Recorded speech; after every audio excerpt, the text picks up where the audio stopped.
Hey, everyone. Good evening. I'm about to say happy evening, good evening, y'all. It's summertime.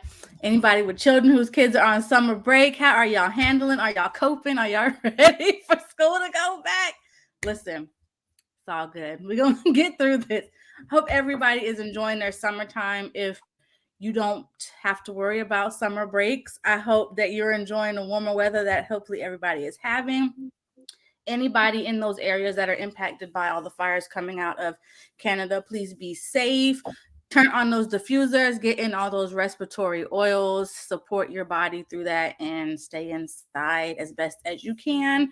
Um, yeah. So it's Wednesday. Y'all know what we are here to do. I am Tameka, and we got Dayna and Andriana.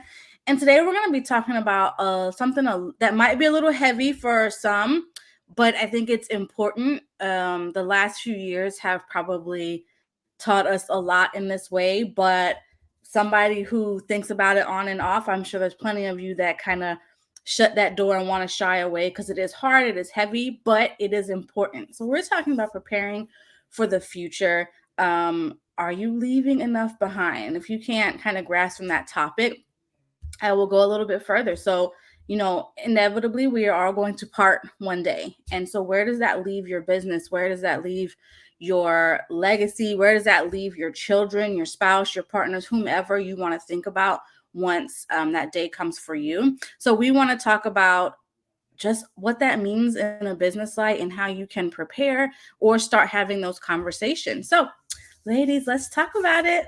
Yeah.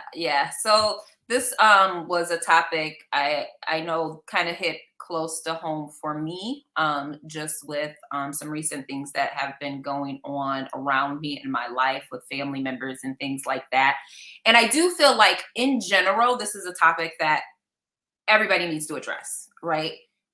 But I do feel like there's something super unique being a business owner, right? So there's levels where you have to not only think about like your loved ones, whether you have kids or you have parents or you have other family members that might be affected, but you also have to think about like where does that leave the business, right? So depending on how profitable or not profitable your business is, you could have debt, you could have other things that if you don't have things in play that you're now passing on a burden to other people, right? So making sure some of those things are super clear and not just you have it up here, but you have really written it down, got it, went through the legal procedures to make sure that it's okay, right? So I think about like for me and my children, right? So I have a 13-year-old and I have a 9-year-old.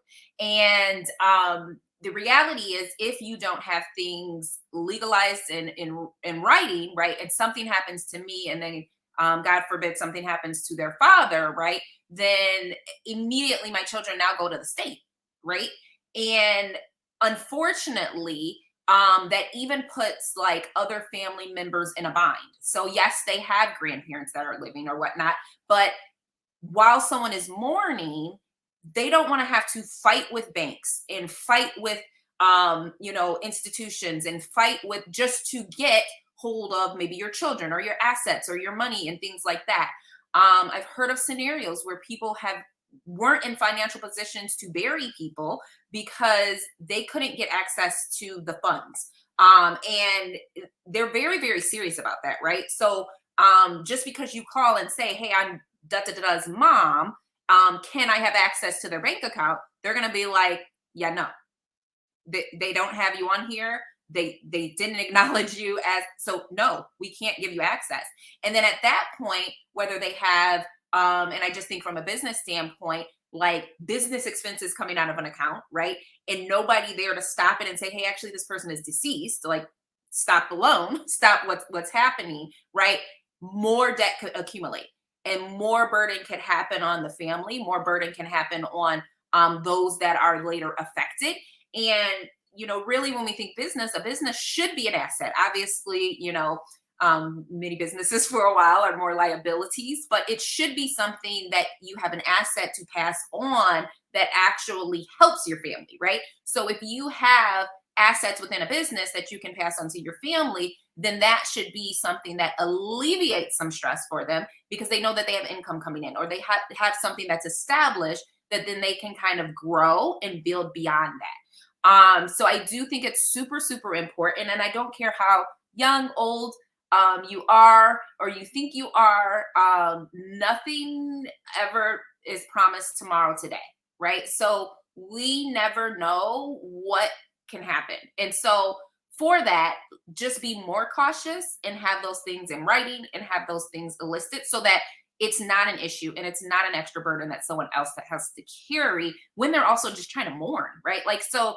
that's the last thing that they want to have to think about and fight with, when really they should be focused on just trying to mourn whatever is happening or the situation.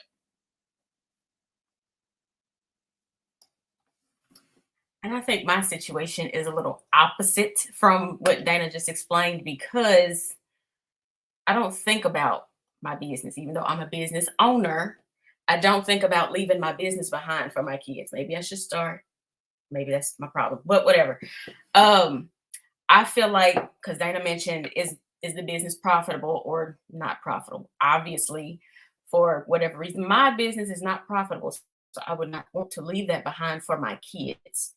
And the situation that I'm in right now with my own family, I've never thought about just, okay, I need to sit down and jot down these things. Who's going to take care of who? Yes, my husband has figured out that from my teaching job, because we're both teachers, he's figured out, okay, from this, all of this goes to whoever, and those people are going to take care of the kids. But I think before we got on here, we mentioned, what if, heaven forbid, Alfonso decides to remarry somebody? Why would he? But anyway, what if he decides to remarry someone and that person doesn't share my vision for what I want for my kids? Should I have that written down? Is it fair for me to, like, from the grave, force this on this other person that I will never ever meet? That's the question that come up for me. So, I don't know. It's all morbid for me, but what you think, Tameka? You're so silly, girl. I, I think that's just a guilt piece, and I think that's so mom and female ish to be worried about. But I think at the end of the day, like, you've built, speaking just to that last part, you've built this business, you've built a legacy. Like, I think you should be able to say, like, this is what I wish for my business. Like, that's succession planning. Like, maybe you have a business partner and you want to say, you know what, I've loved you along the way. I'm the key owner, but I don't think you can do this without me. I think Susie, whatever your receptionist was, would be a better person to now take this over. That's I think that's your right to say, hey, this is what I want. The same goes with, like, look, I love you. I want you to move on with your life, but these kids gonna get X, Y, and Z. Or, I think that is a piece, because I think that also makes it why it's important to have these conversations before we can no longer have them. Because you and your husband can say, he may say, hey, I don't want to run it when you're gone. So then that tells you, like, look, I need to have a way for it to either shut down. I need to speak with a lawyer, my financial advisor, your whole team of people, and say, hey, in the event that this happens early, or when this does happen, this is how this is going to go.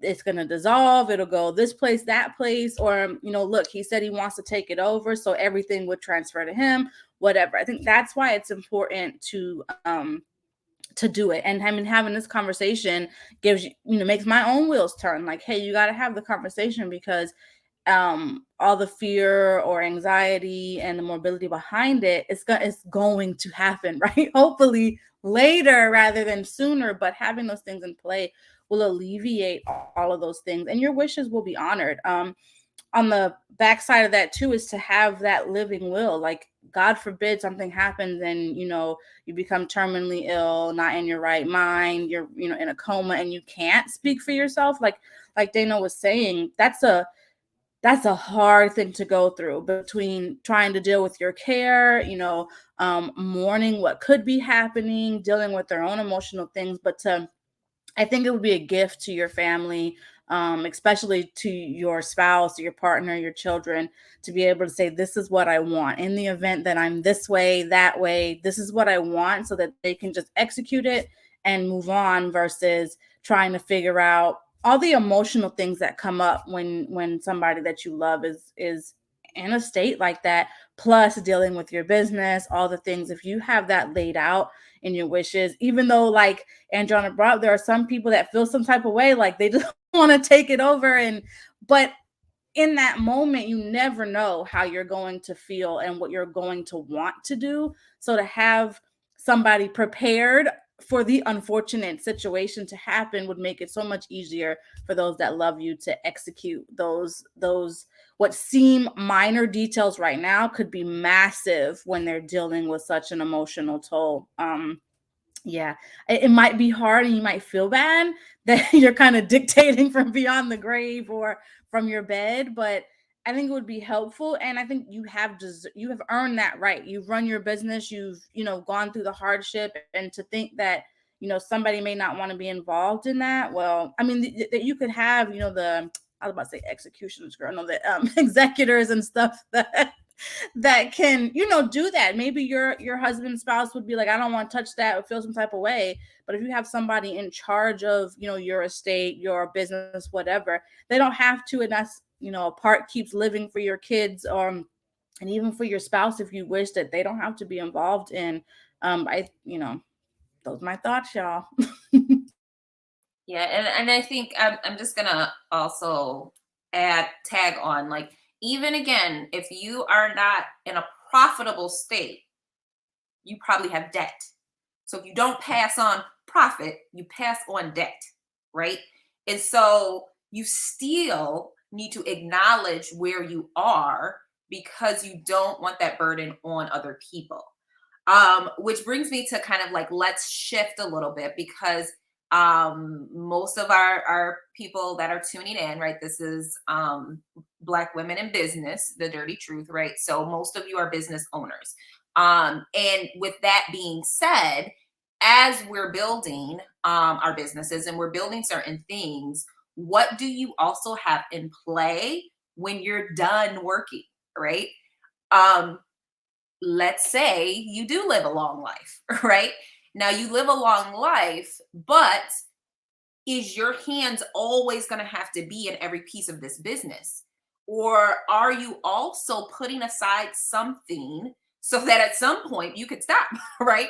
And even if it's at some point selling the business, or if at some point passing the business on to someone, in your lineage and things like that, regardless, is it going to be now a burden on other people to take care of you because you didn't have anything financially that you were putting away while you were building your business for once you're done, right? And once you're not in the same state to be able to keep running the business, right? So when you get whatever, maybe 70, 80 years old, will you have some retirement in play?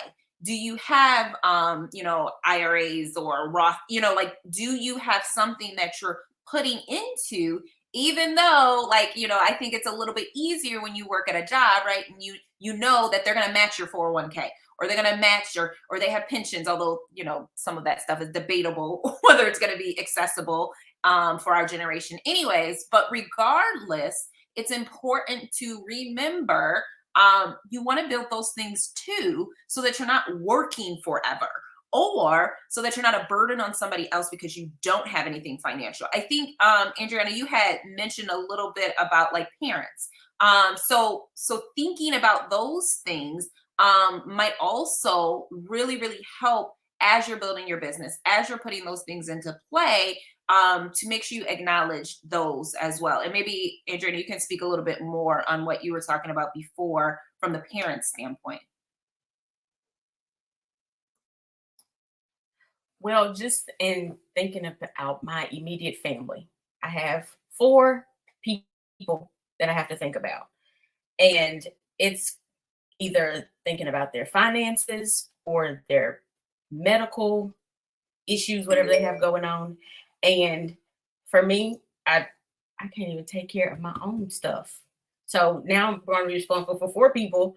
What does that look like in maintaining my children, my household, and then these 4 people? Does this come up for anyone else as far as, do you delegate? I mean, I'm the oldest. I can tell my sisters and brothers what to do, but then they have to want to take on that too. And it falls back on you. Who is the next person to take over besides me? Because what if something happens to me? Heaven forbid. Who do my parents have? But then in leaving behind something, like I think Dayna said, my name isn't on anything of theirs. I don't know what that process looks like. How do I get that started? Let me know in the comments if y'all ever dealt with that. Parents, older parents. So can you elaborate when you say 4 people, because you mentioned 4 people and then you mentioned your household. These 4 people are outside of your home, right? Yes. That you're addressing. Yes. Okay, so who are these 4 people that you're addressing? So just in case other people are watching and they can relate to what you're saying. My grandparents, and then my mom and dad. So who gonna take care of them? Yeah, and I think that's important for people to understand, because they might also be in a similar scenario. Yeah. Now, would you say for you it's an expectation that they are taken care of by like you guys? No, I just inserted myself into their business. Like, Okay. this is what's gonna happen. I'm in charge. Okay. And how many siblings do you have? Just curious. 3. They won't do what I say though, so I know it'll fall back on me. I see y'all out there. So I will say, just chiming in again. I'll put this disclaimer, since we got to do this for health stuff. I am not in any way any type of financial planner, advisor, or any assets, and have no authority over any of these things. So be sure to make sure you discuss all things with a professional. But the one thing I would say, that conversation needs to be had with the people that you want to help, right? And everything needs to be in writing. I don't care how close you think you are with your family, friends, whatever it is, everything needs to be in writing. Because when stuff hits the fan, right, and you're trying to take control, everybody else, all the bank institutions, they're like, who are you? Who are you? Right? That's fine that you want to do that for their medical, but who are you, right? You don't have any power of authority over any of this. But even when it comes to health matters, they can very well make you a patient advocate. So for instance, now granted, this isn't parents, but for instance, I know I have a whole DPA medical power of attorney filled out for like my medical wishes, my this, my that. And I have 2 advocates that are listed on there. So if for any reason I cannot speak in my behalf, I have signed my rights to these 2 people to speak in my behalf. But I also had a very thorough conversation with them that like, hey, this is, obviously we can't think of every scenario, but there are certain things, especially when it comes to like end of life wishes and things like that, that I'm very, very like, this is what I want and don't want, right? And it's different views than what my advocates have, but they understand what my views are, and their job is to speak on my behalf, not according to their wishes. And sometimes what can happen, especially even you being the daughter or the granddaughter, is you might feel a certain way, but if you've never had that conversation with them, right now they're sitting up here like, that's not what I wanted. That's not my wishes, right? And I really, really feel like being the daughter or granddaughter, you want to keep them here, right? So there's times where you like, we're gonna do everything, and they like, actually, I'm tired and I'm ready and I'm okay with it, right? But you never know that until you have those conversations. Even things like cancer, right? Some people might handle how they want to get treated differently than you might handle how you want to be treated. So it's super, super important that those conversations are had, and then everything is in writing. Everything is in writing. Like, it's very, very clear that everybody knows what they want. Like, what do the parents want? What's in play for them? And I would say too, from a financial standpoint, it's just as powerful and just as important. So if they have some type of assets or whatnot, how do they want that allocated, right? Because you might think that things are covered and something happens, and then you're like, actually, we might have to sell the whole house in order to cover these things, right? And that's why a lot of times we're seeing all these GoFundMe's, right? It breaks my heart when I see all of these, because I know that, one, it is a very hard place to be when you even have to feel like, I need to put this out there because I'm so desperate that I have to put a GoFundMe, right? Like that has to be hard for a person even to go there, right? But then the second aspect of it is, most of the people that are in that situation just had never thought that they would be in that situation, or in that situation as soon, right? And so then it puts you between a rock and a hard place. Whereas I do feel like that's why we're having these conversations, y'all. That's why we're speaking to our community on this, y'all, because let's have a plan. Let's put things in play. Let's have those hard conversations that you've been putting off, or they've been putting off, or have been taboo, right? Because I'll say this too: a lot of our ancestors, they ain't had nothing to leave. They ain't have nothing to, so they didn't think about none of that stuff. But even something as simple as, do you want to be cremated or do you want to be in a casket, right? How much is a casket? How much is it to bury somebody? Like, all of these little nuances are actually super important. And to me, my conscience would feel bad if I done burnt somebody up and they was like, actually, I just wanted to be in a casket. I'm sorry, that's not a funny, but you know what I mean. You guys know what I'm saying, right? Like, those hard conversations need to be had with your parents, your grandparents, those people that you love, because you want to be able to, from a financial, emotional, spiritual, give them everything that would be the best of their wishes.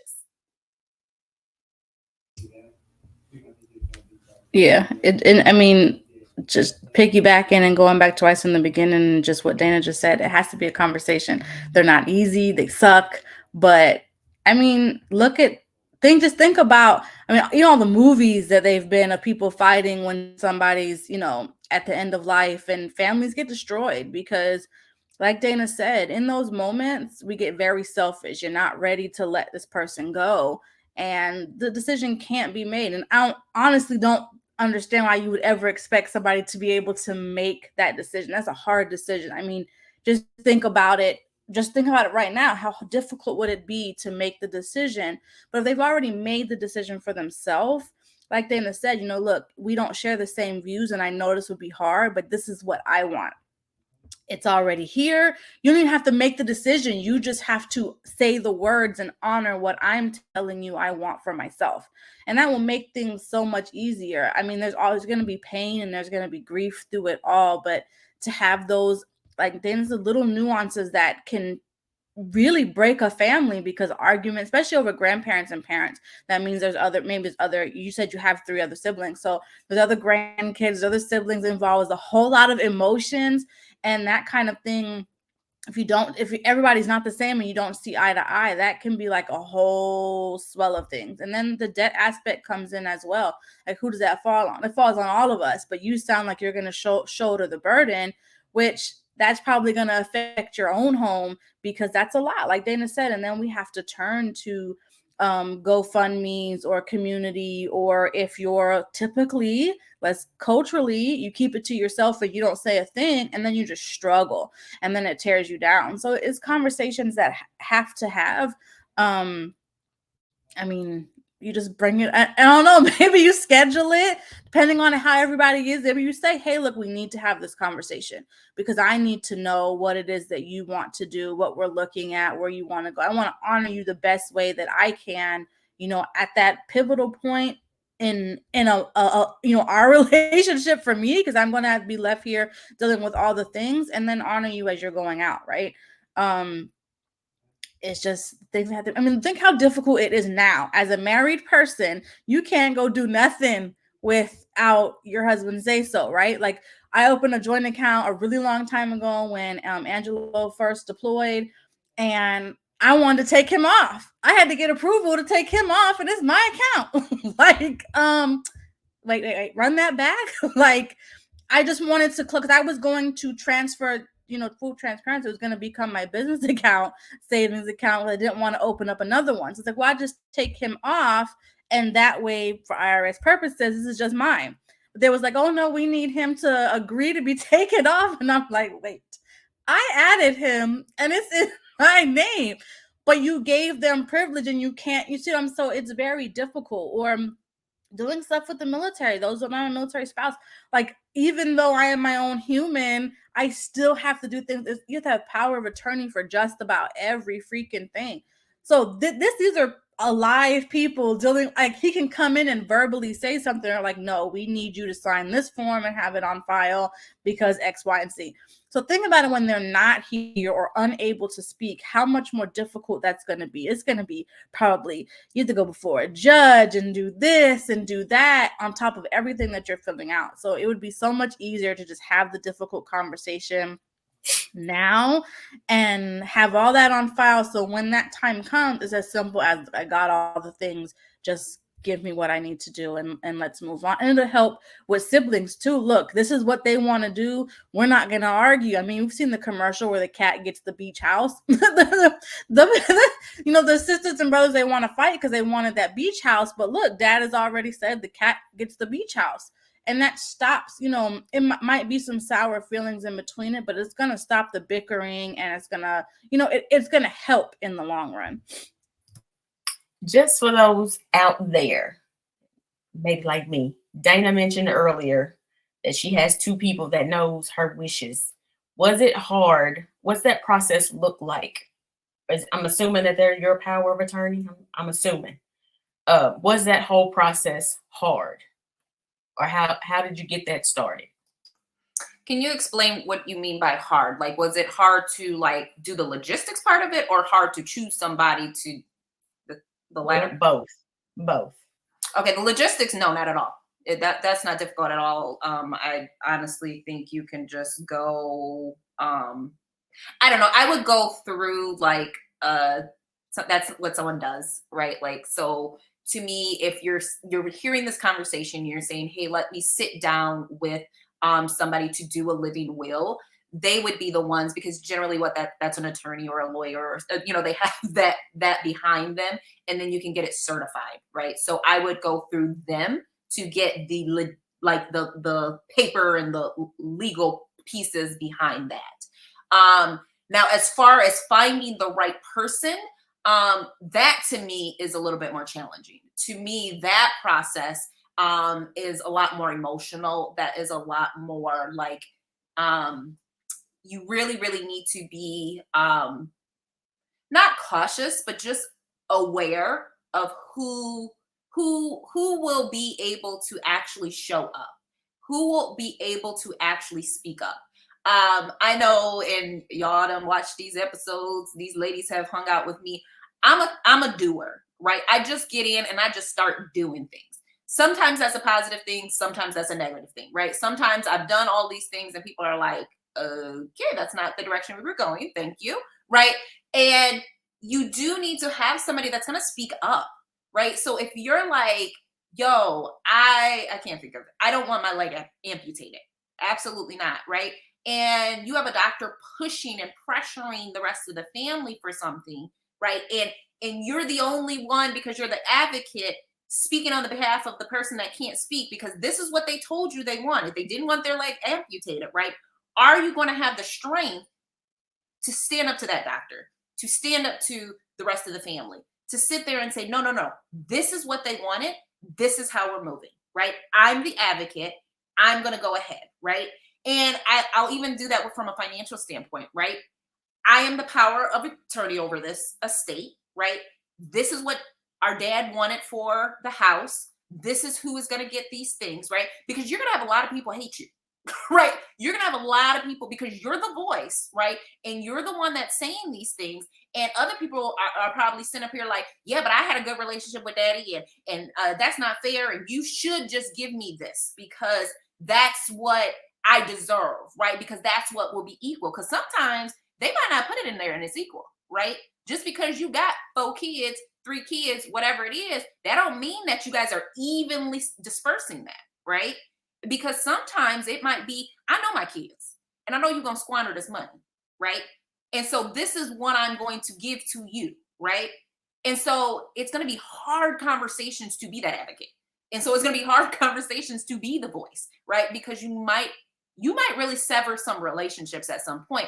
But what you have to fall back on is it's in writing.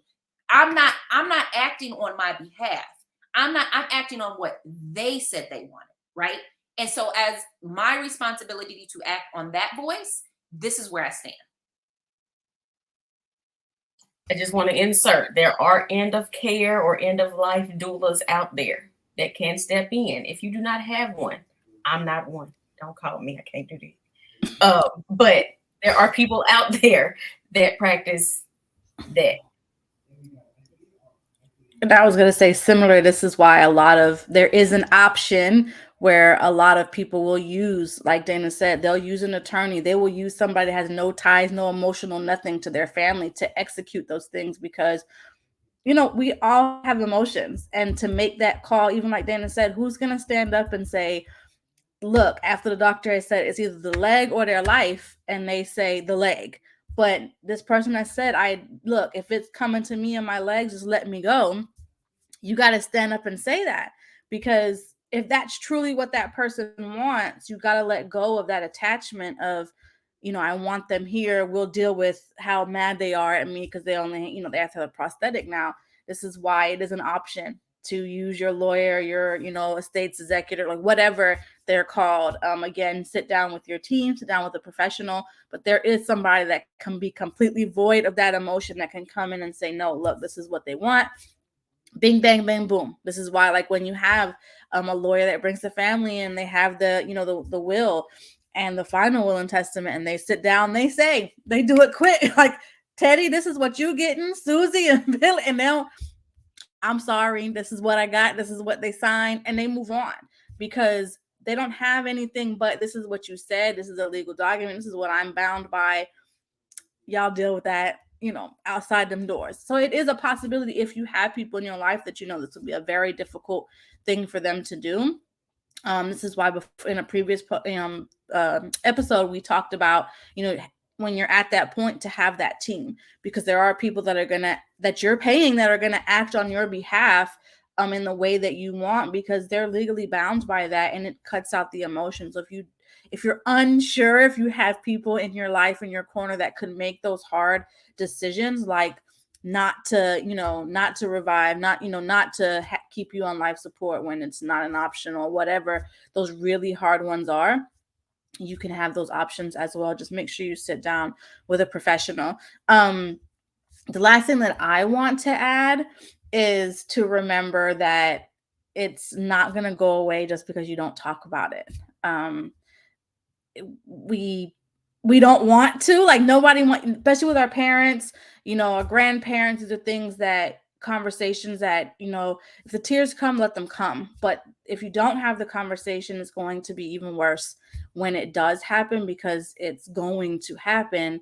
And it's hard, but being prepared is huge. Like Dayna said, if you're not working a regular 9-to-5, you don't have somebody that brought you in when you started this full-time career and said, hey, where do you want, do you want to have a 401k? Do you want your money to go here? What are you putting in? What are we matching?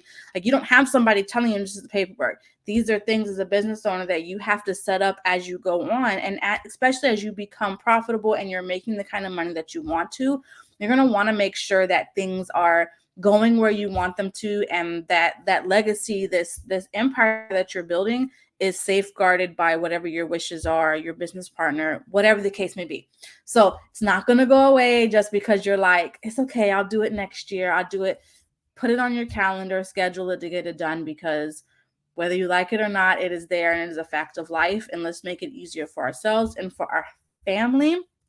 Yeah, we appreciate you hanging out with us on this Wednesday evening. As always, if you missed this episode live or any other, click that link for the YouTube channel in the comments. believe the comments are down there, not over there. But click that link, go and follow. Be sure to share this. And if you have any questions, comments, you need any help, something you'd like for us to talk about, or you just want to come on here and share your area of genius, please reach out to us via the comments or shoot us a message. We would love to have you or talk about that topic.